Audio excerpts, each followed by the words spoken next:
Rekha, thank you. Rekha, Bharat, Rekha, ఏమైంది? ఏమిటి ఇదంతా? అదే అదే నీ చట్టానికి పట్టిన గతి.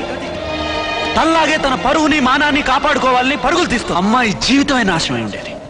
ఒక ఇన్స్పెక్టర్ అయ్యుండి చట్టాన్ని చేతుల్లోకి తీసుకుని నువ్వు చేసింది తప్పు కాదని నన్ను ఒప్పించలేవు. చట్టాన్ని చెప్పుల్లా కాళ్లకు తొడుక్కుని న్యాయం గుండెల మీద తన్నేవాళ్ళ కంటే చట్టాన్ని చేతుల్లో తీసుకున్న నేను ఎంతో మేలు. నువ్వు చట్టాన్ని చేతుల్లోకి తీసుకున్నావా లేదా? జవాబు చెప్పు. తీసుకున్నాను. చట్టాన్ని చేతుల్లోకి తీసుకున్నాను. కాకి బట్టలు తొడుక్కొని లంచానికి చేతులు చాచినట్టుగా కాదు,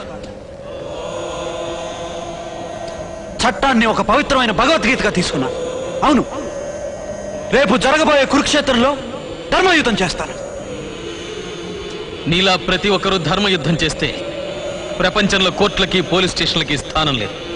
ప్రపంచమే శ్మశానంలా మారిపోతుంది.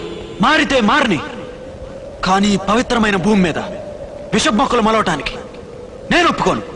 ప్రపంచం శ్మశానంలా మారిపోవడానికి నేను ఒప్పుకోను. నువ్వు నన్ను ఆపలేవు. ఆ డాడీని వాడి సామ్రాజ్యాన్ని సర్వనాశనం చేసే వరకు నేను ఆగను. ఎందుకో తెలుసా? అభం శుభం తెలియని ఆ పసిపిల్లల్ని, నా జ్యోతిని చంపిన దుర్మార్గుడు వాడు.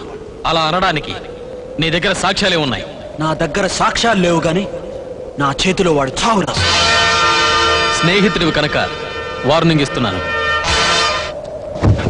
స్నేహితుడు అని ప్రాణాలతో వదిలేస్తున్నాను. ఆ డాడీని అంతం చేసే వరకు నేను వదలను. నీకు కావాల్సింది సాక్ష్యాలే కదా, పైన టెంట్లో ఉన్నాయి. ఈ సాక్ష్యాలతో నీ దారిలో నువ్వు రా, అప్పుడు తెలుస్తుంది.